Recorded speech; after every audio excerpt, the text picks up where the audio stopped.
Maghuli ka ng alimango. Ulamin natin mamaya.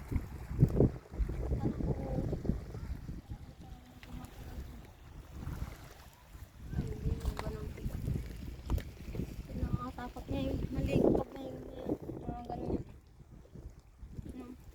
Maraming ganyan sa ano, bato-bato. Kaya nga. Ganyan tayo.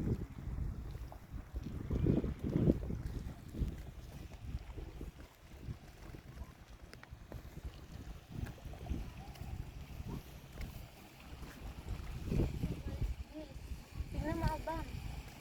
Diyan. Ito oh. Tingin. Parang lumot lang siya pero gumagalaw. Feeling ko nakakalason yan. Ano? Gagi, galumi ata ng tupos yan. Na? Octopus?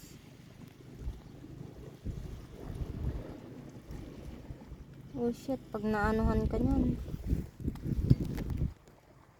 Yung alimango natin. Dati pang ulam mamaya. Siya yung mga uli ng alimango. True. Wala na kasing ano, pera.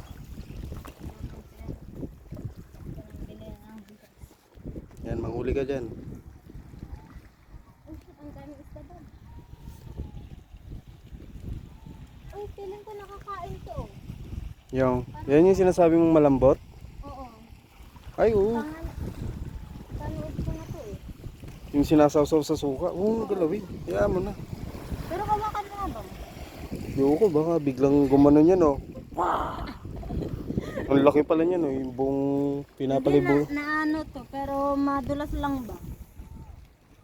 Alam ko yan, yung nilalagay sa suka, yung fresh na kinakain. Rainbow. Sabi ko nga yun na yun. Ito yun.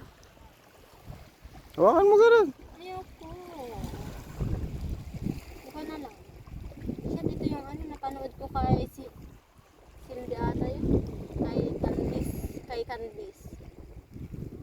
Kasi taga malapit siya sa baybay. Ay! Oo, ito yun ba? Oo, tusukin. Ay, ano, napanood ko sa Imuki, ano, Imuki. Ay, Candice pala. Ganito yung hinuhuli niya nga eh. Parang kikiam, no?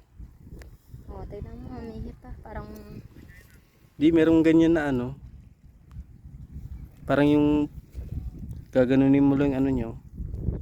Yung katawan niya, tapos bigla siyang lalabasan ng ano, malapot. Yan Pag nga yun. Ito nga yun. Uy, pinapatay mo naman. Hindi ah. Balik ko na nga. Kung madami yan,